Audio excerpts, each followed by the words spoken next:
Hello and welcome to another edition of Sand Shark Bites. I'm your host Justin Jarrett, joined as always by James Duffy, who has not had a clever nickname in ages, It's like really, a month. I really haven't done anything to humiliate myself for you lately. My game is really slipping, and I'll try to do better in the next season, in the spring season. Yeah, this is our last show. This is probably going to be it. Yeah, I think there's not much reason to keep going. Really, we're down to one sport still competing at this point. Just cross country is still in action this Saturday, and of course we'll talk about that a little bit later with Betsy Douglas coming on, and she's nervous about it, so please bear with her. But Betsy's going to talk a little bit about running, which is becoming more and more dear to my heart all the time. I enjoy it myself. Mm-hmm. She's really good at it, unlike me. And she's going to talk to us a little bit about her season and what a great season she's had and her expectations going forward.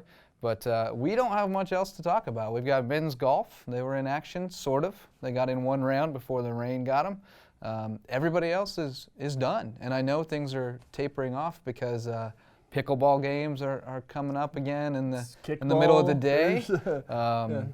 Kickball and club basketball and all those things. The inter-office competition has taken off. So see some coaches out there playing ping pong. Yeah. So that's when you know things are starting to die down around here. But crazy for me doing all the all conference voting and stuff. I don't envy you. No, I'm losing my mind. We had a point last week where we were tied in third place with the soccer team, and we kind of left you hanging on that, and had to figure all that out. Hopefully you read the website and saw the unfortunate news that we ended up tied for 5th place. There were 3 of us tied for 5th place, and we lost the draw of straws, so to speak. The tiebreaker did not go our way. We ended up first team left at home. Very tough to swallow, so our women's soccer team will not be in action next week for the conference tournament, unfortunately. But when I arrived at school at 6:30 this morning, Team 6 was out there practicing. It was great to see. So, were they practicing per se, training, or were they were under a running their tails off? Running and jumping and crunching and whatever else they do. A little involuntary workout action. Bright and early, Team 6 starting it up. And I know that the recruiting trail is hot right now with Coach Eberling and Coach Manning. They're trying to put together a few players to come in and fill the gaps and hopefully have a great season next year. And really it was an exciting cap to the season. Down the stretch, it was a lot of fun, and I'm already looking forward to next year. It's going to be great. Absolutely. And hopefully we'll have some all-conference news on the website next week. We're not going to call a show just to announce it, but we'll recap it in January. Yeah, maybe we'll do a little YouTube video or something. Or a holiday show. There we go. But men's golf was in action, real live action for one round. And blistering round. I mean, we talked about how disappointed they had to be about the performance in Miami last week. They came back, went up into the mountains in North Carolina, and shot 3 under par in the first round at the Hummingbird Intercollegiate. They were just 5 shots off the lead, tied for 4th in a Division I field, and lo and behold, the rain came and washed out round 2. So the good news is they finished on a really strong note. Going into the off season on a good note and a lot of positive thoughts going into the spring. Unfortunately, we will lose one at the break. Corey Cottrell is going to graduate and won't be with us anymore, which is I hate to lose him because he's a good kid and I enjoy his company, but he's going on to grad school down at Florida State, so wish him well for sure. Can't fault him for that. He's got the priorities figured out. He's a good kid, so he'll do well there. And everybody that went to this tournament last week will be back, including a couple of freshmen. Gaten Vates, outstanding performance. Finally coming around. I think there's a lot of things that have worked out for him. Kind of moving to this country and getting into school and getting things worked out for himself. And, all those things that he's had this confidence and now this ability. There's a lot to be said for that at 18 years old. Exactly. There's a lot to be said for that. That's a tough adjustment, but he's done very well. He's got some serious game because he had 2 great rounds down in Miami and then followed it up with a not so good round in the final round, but really strong performance in his one round there in North Carolina. And I think he's going to be a good one. I think we've got a good one there. Yeah, I hope so. I like having him on campus.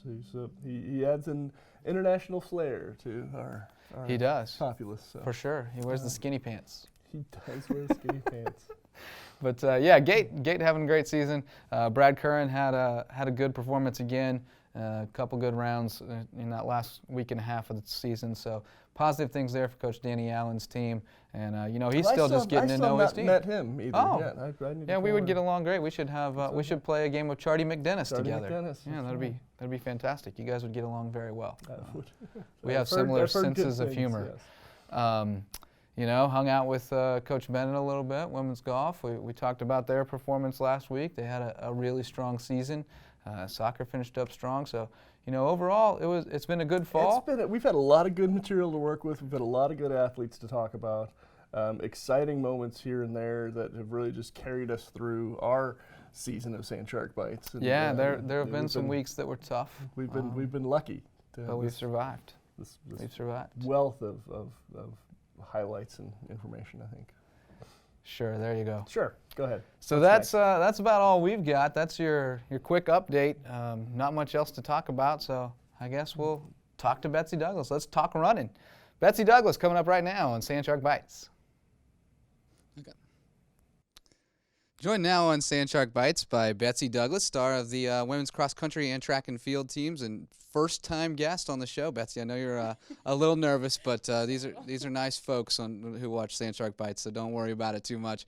Betsy, fantastic season for you so far. It's starting to come to a close, going into the Sun Conference Championships on Saturday, and then, if all goes well, the National Championships on November 21st up in Charlotte. But, this season has been phenomenal for you.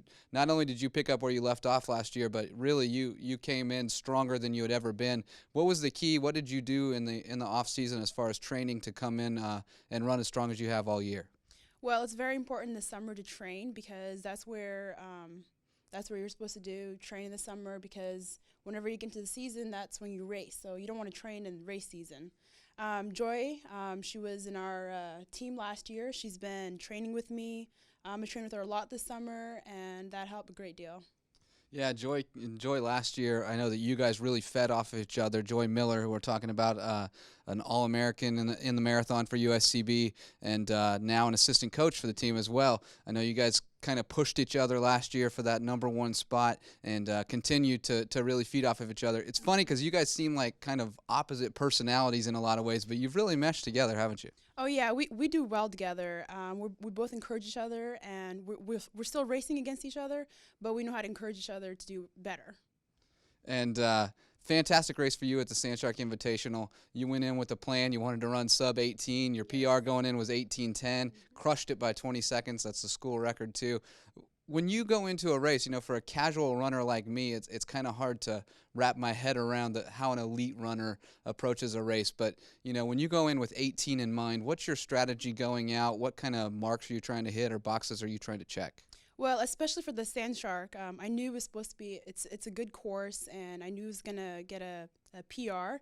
But the main goal is to race myself, actually. I don't have a watch on because I get distracted, but I look for the people in front of me, and I just have my eyes on them, and I know I need to be where I need to be, so it makes me go faster.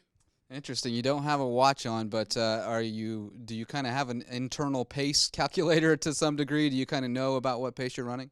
Yes, and then of course the fans shout out the time at the mile marker, and I just concentrate on that and just continue to go faster. And I know when you came around that last curve and you saw 17 on the big board, you knew that it was within reach and you really kicked it in. What kind of feeling is that when you get to the end of that race and you know that you've achieved your goal? It was amazing. I was actually telling myself as I was racing, I'm like, I have to be in the 17s or else. And I was just, people were telling me after they saw it on my face that I was aggressive looking. Well, if you don't believe them, I have some photos to prove it because you were in beast mode that last 100 meters or so.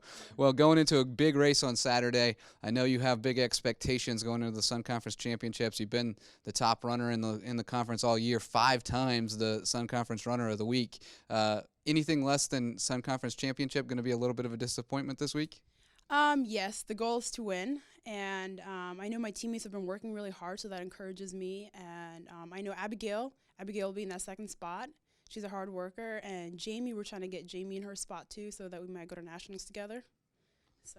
Yeah, that's very realistic. I know Coach has been crunching the numbers a little bit. If you take away all the non-Sun Conference runners from the Sand Shark, we're talking about 3 top 10 finishers. So that's something to shoot for, and who knows? I mean, maybe somebody blows it out, and we sneak up on somebody, right? Yep. You never know. You just got to do your race. You got to run the race. That's why they run the race.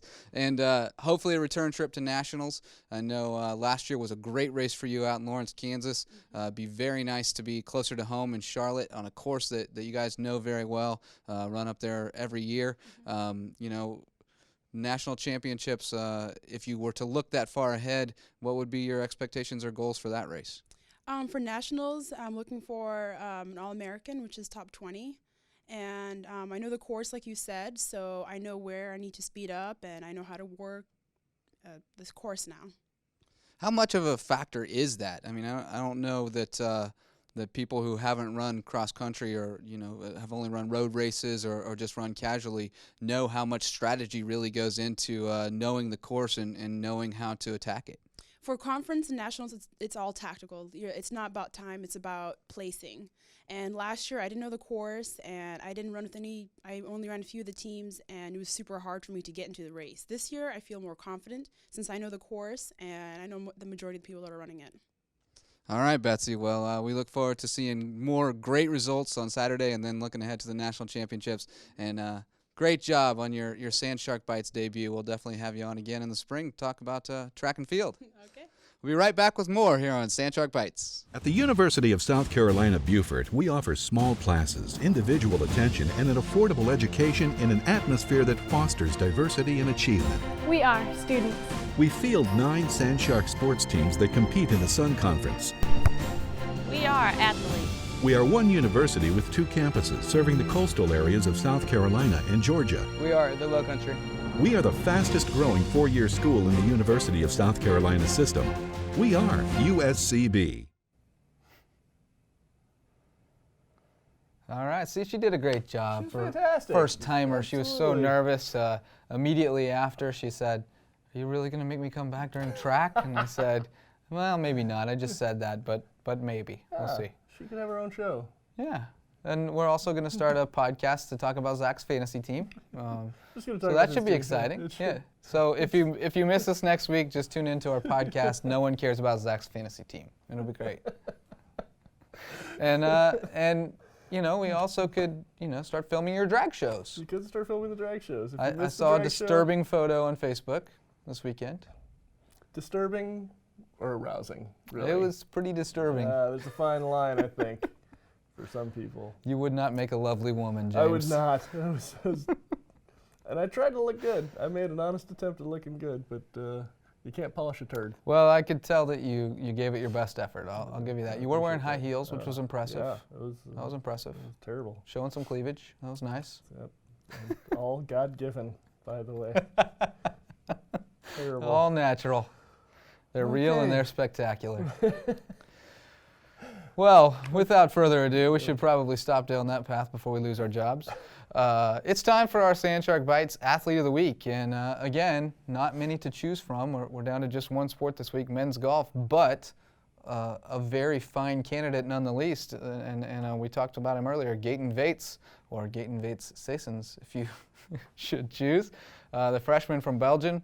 He shot 68, 3 under par in the, unfortunately, only round of the Hummingbird Intercollegiate.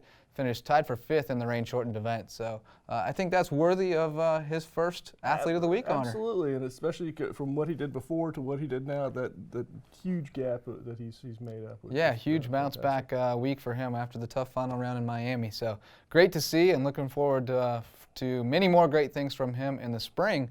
And that's when you'll see us next. It probably won't be until January when we start talking about baseball and softball and track and field and a little more golf before we grace your computer screens and your televisions once again.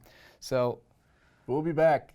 yeah, happy holidays and happy new year. And until then, keep those fins up.